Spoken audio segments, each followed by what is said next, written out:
ABP Ganga, खबर आपकी, जुबान आपकी। परेड की एक और गैर जिम्मेदार तस्वीर सामने आई है। ट्रैक्टर परेड में 5 राउंड हवाई फायरिंग की गई और पूर्व प्रधान ने अपनी लाइसेंसी पिस्टल से गोली चला दी। हालांकि फौरन कार्रवाई भी हुई। एसपी ने पूर्व प्रधान को गिरफ्तार कर लिया और पिस्टल बरामद कर ली है। पुलिस ने संगीन धाराओं में मामला दर्ज कर लिया है। तो ट्रैक्टर परेड में जिस तरीके से बवाल मचाने की कोशिश की गई, चाहे वो दिल्ली हो और चाहे उत्तर प्रदेश के अलग अलग इलाके, ऐसी एक तस्वीर सामने आई बिजनौर से, जहां पर पूर्व प्रधान ने अपनी लाइसेंसी पिस्टल से 5 राउंड हवाई फायरिंग कर दी। हालांकि मौके पर एसपी ने उसे पकड़ लिया और संगीन धाराओं में मुकदमा दर्ज किया गया है। तो यही वो तस्वीर है। देखिए किस तरीके से ट्रैक्टर रैली के नाम पर किसानों ने उपद्रव मचाया। खुली छूट एक तरीके से इन लोगों ने ले दी थी। दिल्ली को किस तरीके से बेबस किया, पूरे देश ने वो तस्वीरें देखी। लेकिन बिजनौर की तस्वीर भी आप देखिए, पूर्व प्रधान है और प्रधानी चली गई पर नशा नहीं उतरा। लेकिन नशा अब पुलिस उतार रही है इनका। कई संगीन धाराओं में मामला दर्ज कर लिया गया।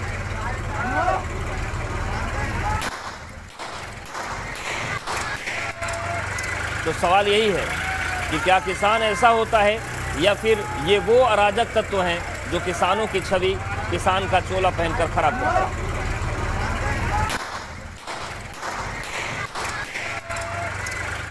और अब बात दिल्ली की कर लेते हैं, जहां लाल किले पर उपद्रव का वीडियो वायरल हो रहा है। जान बचाने के लिए लाल किले से कूदे हैं पुलिसकर्मी। तस्वीरें हम आपको दिखा रहे हैं। लाल किले पर पुलिस और आंदोलनकारी किसानों के बीच झड़प हुई थी और ये वीडियो कल दोपहर का है, यानी 26 जनवरी दोपहर का।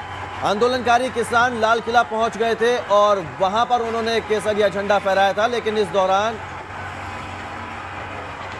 जो ये तस्वीरें हैं वो ये बताने के लिए काफी है कि किस तरह से इन प्रदर्शनकारियों ने कानून को हाथ में लिया, पुलिस कर्मियों पर हमला किया और अपनी जान बचाने के लिए दिल्ली पुलिस के ये जवान एक ऊंची दीवार से कूदते हुए नजर आए। करीब 20 फीट ऊंची ये दीवार बताई जा रही है, जहां से दिल्ली पुलिस के ये जवान जान बचाकर भागने को मजबूर हुए। तस्वीरों में आप देख सकते हैं किस तरह से लाठी डंडे चल रहे हैं पुलिस के जवानों पर।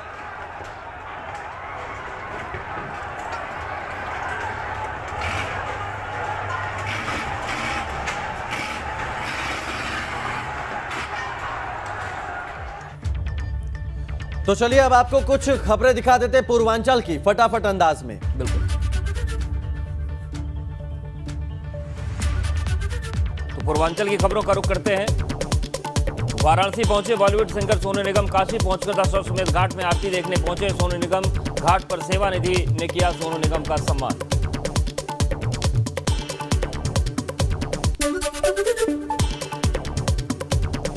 नोएडा में एक दोस्त की प्रेमिका का कत्ल करने की योजना बना रहे 3 युवकों को पुलिस ने गिरफ्तार कर लिया। प्यार में बेवफाई की बात कहकर सबक सिखाना चाहता था युवक। गिरफ्तार युवकों में एक अपराधी 25,000 का इनामी भी है।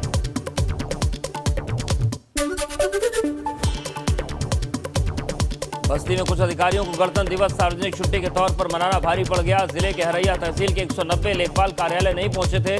ज्वाइंट मजिस्ट्रेट ने नाराजगी जताते हुए 190 लेखपालों की एक दिन का वेतन काटने का निर्देश दिया है।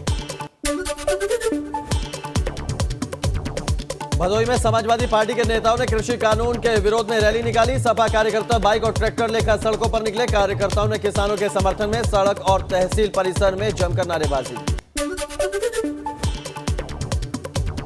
कुशीनगर में सपा नेता और पूर्व मंत्री राधेश्याम सिंह के नेतृत्व में ट्रैक्टर रैली निकाली गई। पहले तो पुलिस ने पूर्व मंत्री के घर को नजरबंद करके रखा था, लेकिन बाद में जबरन बाहर निकलकर अपने कार्यकर्ताओं के साथ रैली निकाली और ट्रैक्टर पर बैठ गए। कृषि कानून के विरोध में देवरिया में भी सपा कार्यकर्ताओं ने ट्रैक्टर रैली निकाली। ट्रैक्टर रैली निकाल रहे सपाइयों और किसानों को पुलिस ने रोका। आंदोलनकारियों और पुलिस में जमकर झड़प भी हुई।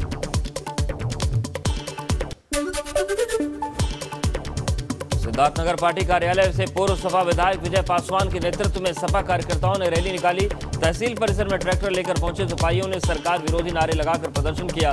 पुलिस ने ट्रैक्टर सहित सभी को हिरासत में लिया। बलरामपुर में सपा की ट्रैक्टर रैली पर अंकुश लगाने की कोशिश में प्रशासन जुटा रहा। प्रशासन ने कई सपा नेताओं को घर में नजरबंद कर दिया। पूर्व मंत्री एसपी यादव के बयान के बाद हरकत में आया था प्रशासन।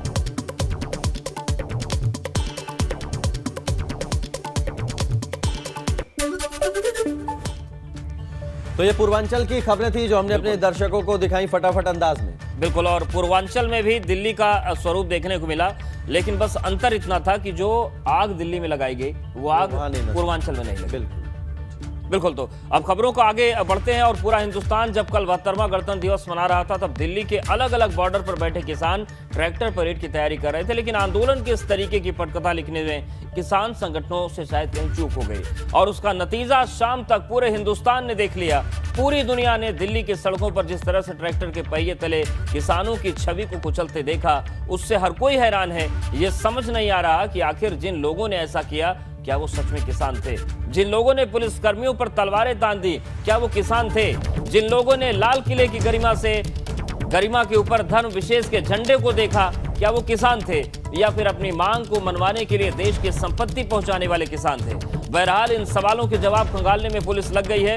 फिलहाल किसान अब शांतिपूर्वक प्रदर्शन कर रहे हैं, लेकिन जो तस्वीर कल किसानों ने दिखाई है, उसके बाद इनकी नीयत शक के दायरे में है कि अभी तो ये शांत है, लेकिन मौका पाते ही कहीं फिर से उपद्रव तो नहीं हो जाएगा, और मौका पाते ही संयुक्त किसान मोर्चा के जो सदस्य हैं, जो किसान नेता हैं, कहीं कल वाला रंग फिर से लेकर तो नहीं आ जाएंगे। और ट्रैक्टर परेड हिंसा के बाद अब हालात नियंत्रण में है। आंदोलन स्थलों पर वापस लौटे ट्रैक्टर और आंदोलनकारी। संयुक्त किसान मोर्चा ने ट्रैक्टर परेड को बंद किया और लाल किला, इंडिया गेट समेत संवेदनशील जगहों पर रात भर दिल्ली पुलिस के जवान डटे रहे। दिल्ली एनसीआर में कई इलाकों में इंटरनेट सेवा बंद कर दी गई है। संवेदनशील जगहों पर अतिरिक्त पुलिस बल तैनात कर दिया गया है। सुरक्षा के मद्देनजर छावनी में तब्दील कर दिया गया है राजधानी दिल्ली को। एनसीआर में भी कई जगह पर पुलिस के जवानों की तैनाती कर दी गई है।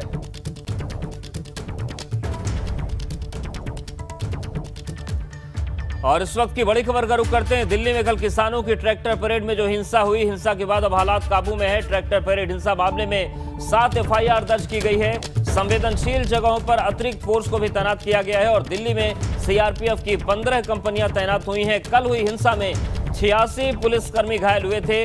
दिल्ली पुलिस ने उन घायलों की लिस्ट भी जारी की थी, लेकिन अभी फिलहाल अपडेट यह है कि जो हिंसा हुई थी उसके बाद हालात सामान्य हैं, और 7 एफआईआर इस पूरे मामले में दर्ज की गई।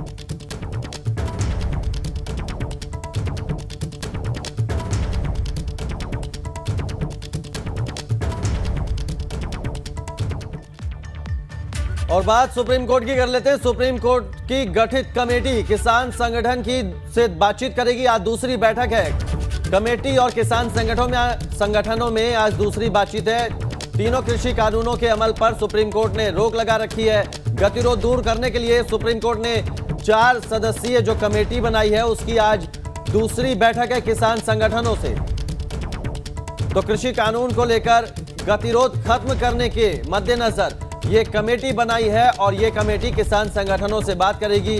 कृषि कानून को लेकर उनकी क्या मांगे हैं, क्या किसान चाहते हैं, उसको लेकर चर्चा की जाएगी। तीनों कृषि कानूनों के अमल पर सुप्रीम कोर्ट ने रोक लगा रखी है, और इस गतिरोध को सरकार और किसान संगठनों के बीच जो गतिरोध है उसे दूर करने के लिए कमेटी का गठन किया था सुप्रीम कोर्ट ने, जिसकी आज दूसरी बैठक है। तो गतिरोध दूर होगा या नहीं होगा, ये अपने आप में सवाल है, लेकिन जो सुप्रीम कोर्ट की गठित कमेटी है उसकी दूसरी बैठक होगी। 3 कृषि कानूनों के अमल पर सुप्रीम कोर्ट ने रोक लगाई है, लेकिन जो कुछ कल हुआ है उसके बाद हालात क्या होंगे, देखने वाली बात होगी। तो उत्तर प्रदेश में क्या कुछ हालात हैं कृषि कानून को लेकर जो प्रदर्शन हुआ है, इसके लिए ज्यादा जानकारी के साथ हमारे संवाददाता लखनऊ से शैलेश अरोड़ा जुड़ गए हैं। साथ ही आगरा से नितिन उपाध्याय भी हमारे साथ जुड़ गए हैं। शैलेश का रुख करते हैं। शैलेश, कल दिल्ली के हाल जो देश भर ने देखे, किस तरह से उग्र प्रदर्शन हुआ, कहीं ना कहीं लोकतंत्र की मर्यादा को तार तार किया गया, किसान आंदोलन की आड़ में हिंसा का प्रदर्शन हुआ। लखनऊ में क्या कुछ तस्वीरें हैं?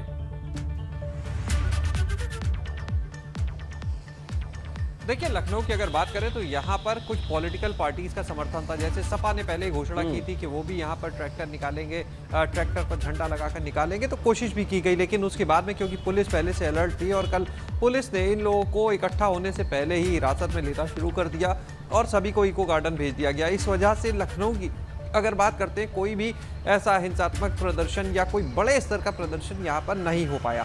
जहाँ तक बात की जाए, जो अभी दिल्ली एनसीआर में हिंसात्मक प्रदर्शन देखने के लिए मिला है, उसके बाद में देखिए उत्तर प्रदेश में अलर्ट पहले से ही जारी किया जा चुका था। क्योंकि कल एक तरफ जहाँ सपा की तरफ से ये आह्वान किया गया था कि वो लोग भी ट्रैक्टर निकालेंगे, दूसरी तरफ गणतंत्र दिवस भी था, इसलिए सुरक्षा को लेकर अलर्ट पहले ही था। लेकिन अब कल के आंदोलन के बाद से सभी जिलों को अलर्ट पर कर दिया गया। खास तौर से जो पश्चिमी यूपी के जिले हैं वहाँ पर ज़्यादा सावधानी बरती जा रही है, क्योंकि जिन जगहों पर हिंसा भड़कने की उम्मीद है कि कहीं वहाँ दिल्ली का असर यहाँ ना आ जाए, यहाँ पर किसान आंदोलित ना हो जाए, उग्र ना हो जाए, तो इन चीज़ों को ध्यान में रखते हुए यहाँ पर भी अलर्ट जारी कर दिया गया। दूसरे एक पहलू को और भी ध्यान से देखा जा रहा है, देखिए सूत्रों की माने कि कहीं इस पूरे आंदोलन में पॉलिटिकल पार्टीज जो हैं वो कहीं और दंगा भड़काने की कोशिश ना करें। विपक्षियों के ऊपर लगातार जो सवाल उठते रहे हैं कि उनका हाथ है इसमें, षड्यंत्र कर रहे हैं, उन सारी बातों को ध्यान में रखकर भी जो अलर्ट जारी है सभी पर निगाह रखी जा रही है। तो फिलहाल अगर बात करें तो पश्चिमी यूपी के जो जिले हैं वो सबसे ज़्यादा संवेदनशील ऐसे में हो जाते हैं और वहाँ पर विशेष ध्यान दिया जा रहा है। बिल्कुल, तो शैलेश पश्चिमी यूपी का रुख कर लेते हैं। हमारे साथ नितिन बने हुए आगरा से। नितिन, पश्चिमी यूपी सबसे ज्यादा संवेदनशील है और यहाँ पर हालात को संभालने की कोशिश की गई, लेकिन कल जो कुछ भी हुआ आगरा में क्या स्थितियां रहीं, क्योंकि पश्चिमी यूपी के किसानों का ज्यादा मुखर आंदोलन रहा है। देखिए, बिल्कुल, देखिए आगरा समेत पूरा उत्तर प्रदेश हाई अलर्ट पर है और लगातार कल पूरे दिन अधिकारी गणतंत्र दिवस की परेड और जो तमाम जो कार्यक्रम होते हैं उसके अलावा उनकी दूसरी नज़र यही लगी रही कि काश कहीं कोई घटना ना हो जाए, कहीं कोई हिंसक प्रदर्शन ना हो जाए। और इसी क्रम में लगातार आगरा में जोन लेवल पर, रेंज लेवल पर, जिला लेवल पर लगातार वार्ता चल रही है। 515 मीटिंग हो चुकी हैं, जो ग्राम और मोहल्ला लेवल पर पुलिस की हो चुकी हैं, थाना लेवल पर अलग मीटिंग हुई है। इसके साथ ही deputy director horticulture, deputy director agriculture को लगाया गया है, क्योंकि ये सीधे सीधे किसानों से जुड़े हुए महकमे हैं, इनके अधिकारी सीधे सीधे किसानों से संवाद करते हैं। इसके साथ ही लगातार सीओ लेवल पर और इंस्पेक्टर लेवल पर भी लगातार वार्ता चल रही है। कई सारे किसानों को हाउस अरेस्ट किया गया, बाद में पुलिस हटा ली गई, लेकिन कई सारे किसान ऐसे हैं जो ट्रैक्टर पर लेकर पहुंचने की कोशिश की उन्होंने यमुना एक्सप्रेसवे पर, लेकिन उनको चढ़ने नहीं दिया गया। जरूर मथुरा से जरूर खबर आई कि एक्सप्रेसवे पर किसान चढ़ गए। कुल मिला के कहा जाए, हर एक ऐसे पॉइंट्स हैं जो रास्ता दिल्ली को जाता है, चाहे वो NH2 से जाए, चाहे वो एक्सप्रेसवे से होकर जाता हो, वहां पुलिस फोर्स डिप्लॉय है। टोल प्लाजा पर बड़ी संख्या में पुलिस के साथ PAC के जवान भी डिप्लॉय किए गए हैं, ताकि किसी भी तरह का आम जनता के लिए ये किसान व्यवधान न कर सके। बिल्कुल नितिन, तो कहीं ना कहीं एहतियात बरतने की जरूरत है, क्योंकि कल की जो घटना है वो सबने देखी है और ऐसे में जरूरी हो जाता है कि पुलिस प्रशासन एहतियात बरते। बहुत शुक्रिया शैलेश आपका हमारे साथ जुड़ने के लिए, और नितिन आपका भी बहुत शुक्रिया तमाम जानकारी हमसे साझा करने के लिए। तो अवधेश, जिस तरह की कल की तस्वीरें थी उसके बाद चाहे पूर्वांचल हो या अवध हो, तो पुलिस को जरूरी है कि वह एहतियात बरते और इसी कड़ी में बरतने की जरूरत है। और इसी कड़ी में अब अवध की जो खबरें हैं उनको सुपरफास्ट अंदाज में देखें। बिल्कुल,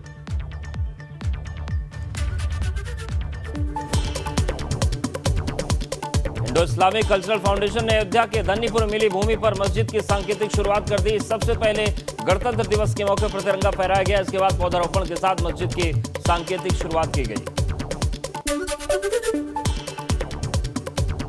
कृषि कानून के विरोध में लखनऊ में भी अलग अलग जगह पर सपा कार्यकर्ताओं ने जमकर प्रदर्शन किया। गोमती नगर विस्तार सदर तहसील में किसानों के समर्थन में समाजवादी पार्टी के कार्यकर्ताओं ने प्रदर्शन किया।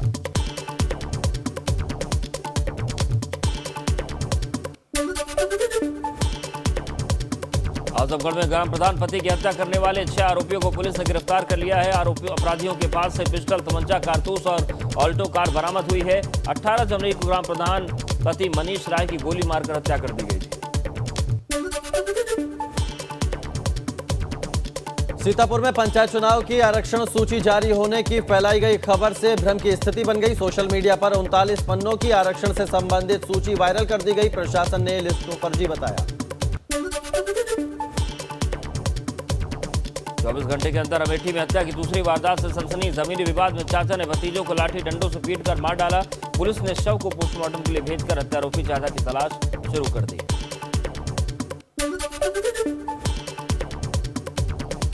सपा सुप्रीमो के निर्देश पर सुल्तानपुर में सपाइयों ने ट्रैक्टर रैली निकाली। इस दौरान शहर के अंदर रैली निकालने को लेकर सपाइयों और जिला प्रशासन में झड़प भी हुई। आखिर प्रशासन के आगे बेबस होकर सपाई बिना रैली निकाले वापस चले गए। कौशाम्बी में ट्रैक्टर रैली निकाल रहे कार्यकर्ता उग्र हुए। रैली के दौरान सपाइयों से पुलिस की नोकझोंक भी हुई। सपा के कौशाम्बी जिला अध्यक्ष सहित दर्जनों कार्यकर्ताओं को पुलिस ने हिरासत में लिया।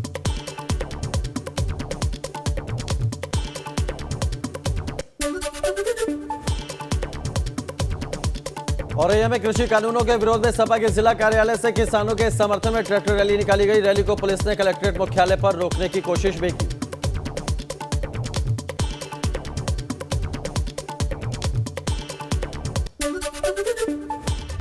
तो ये अवध की खबरें थी जो हमने अपने दर्शकों को दिखाई। फटाफट अंदाज में और कुछ और अहम खबरें जो उनका रुख कर लेते हैं। कुशीनगर की बात कर लेते हैं। कुशीनगर दौरे पर सीएम योगी आदित्यनाथ पहुंचेंगे। कुशीनगर दौरे में कई योजनाओं का शुभारंभ भी वो करेंगे और सुबह 10 बजे अधिकारियों के साथ गोरखपुर में बैठक होगी। इस समीक्षा बैठक के बाद मुख्यमंत्री कुशीनगर रवाना हो जाएंगे और 3 दिवसीय दौरे पर सीएम योगी हैं।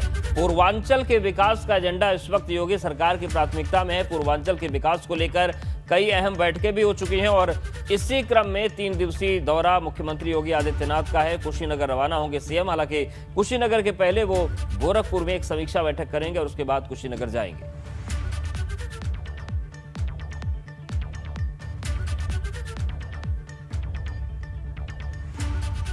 तो ये पूरा कार्यक्रम क्या है हम आपको बताते हैं। 10 बजे अधिकारियों के साथ सीएम बैठक करेंगे। 1:30 बजे कुशीनगर रवाना होंगे और 1:30 बजे बुद्ध पार्किंग स्थल पहुंचेंगे सीएम। 2 बजे तक मुरारी बापू की कथा पंडाल में रहेंगे। 2 बजे चौरी चौरा शहीद स्थल के लिए रवाना होंगे। पीएम आवास योजना शहरी कार्यक्रम में शिरकत करेंगे। तो ये सीएम योगी का आज कार्यक्रम है। 1:10 पर कुशीनगर निकलेंगे। 1:30 बजे बुद्ध पार्किंग स्थल पहुंचेंगे। 2 बजे मुरारी बापू की कथा पंडाल में रहेंगे।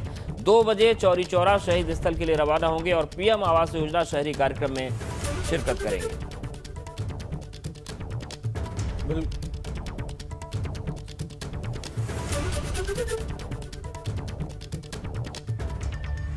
और बड़ी खबर आपको बता दें, तत्कालीन एसपी अरविंद सेन आज सरेंडर कर सकते हैं। लखनऊ के एंटी करप्शन कोर्ट में सरेंडर कर सकते हैं अरविंद सेन। लखनऊ के पशुपालन विभाग में टेंडर घोटाले में इन्हें भगोड़ा घोषित किया गया है। आरोपियों को बचाने के लिए 35 लाख रुपए लेने का अरविंद सेन पर आरोप है और अरविंद के वकील ने यह मौखिक आश्वासन दिया है कि लखनऊ के एंटी करप्शन कोर्ट में आज अरविंद सेन सरेंडर कर सकते हैं। आरोपियों को बचाने के लिए 35 लाख रुपए घूस लेने का आरोप है।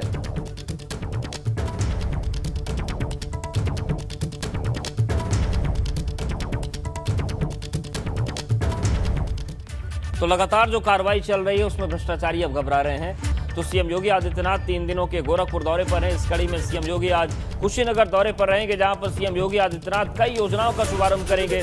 सीएम 10 बजे कुशीनगर रवाना होंगे, जिसमें पहले गोरखपुर में अधिकारियों के साथ समीक्षा बैठक करेंगे। सीएम योगी मुरारी बापू के कथा पंडाल भी जाएंगे। और अगर हम बात करें लखनऊ की, तो बसपा के तत्कालीन महासचिव नसीमुद्दीन सिद्दीकी और पूर्व प्रदेश अध्यक्ष रामचंद्र राजभर की जमानत पर आज एमपी एमएलए कोर्ट में सुनवाई होगी। आपको बता दें कि बीते बुधवार को एमपी एमएलए कोर्ट के विशेष जज ने जमानत अर्जी पर सुनवाई की। इस दौरान सरकारी अधिवक्ता मनीष बाबू यादव ने न्यायालय में सरकार का पक्ष रखने के लिए 2 दिन के लिए समय मांगा था। तो जमानत होगी या नहीं होगी आज साफ होगा। वाराणसी में आज से बनारस महोत्सव की शुरुआत हो रही है। इस कड़ी में आज सीता वनवास, एनएसडी और संस्कार भारती का कार्यक्रम है, जिसमें देश के कई हिस्सों के कलाकार यहां पर परफॉर्म करेंगे। और इसी कार्यक्रम में गोडसे नाटक को लेकर विवाद भी हुआ था। यूपी के मंत्री रविंद्र जायसवाल और विधायक सौरभ श्रीवास्तव इस महोत्सव का 6:30 बजे उद्घाटन करेंगे। तो वाराणसी महोत्सव आज से शुरू होगा। बिल्कुल, अब उत्तराखंड में क्या कुछ खास है उस पर नजर डाल लेते हैं। मुख्यमंत्री त्रिवेंद्र सिंह रावत आज से 3 दिनों तक अल्मोड़ा और पौड़ी के दौरे पर रहेंगे। आज मुख्यमंत्री सल्ट में पूर्व विधायक सुरेंद्र सिंह जीना की याद में आयोजित श्रद्धांजलि सभा में शामिल होंगे। इस कार्यक्रम में पार्टी के पदाधिकारी, विधायक और कार्यकर्ता भी हिस्सा लेंगे। कार्यक्रम के बाद मुख्यमंत्री अल्मोड़ा में आयोजित विभिन्न योजनाओं का शिलान्यास और लोकार्पण करेंगे। तो मुख्यमंत्री का काफी अहम दौरा है। अल्मोड़ा और पौड़ी के दौरे पर रहेंगे मुख्यमंत्री त्रिवेंद्र सिंह रावत।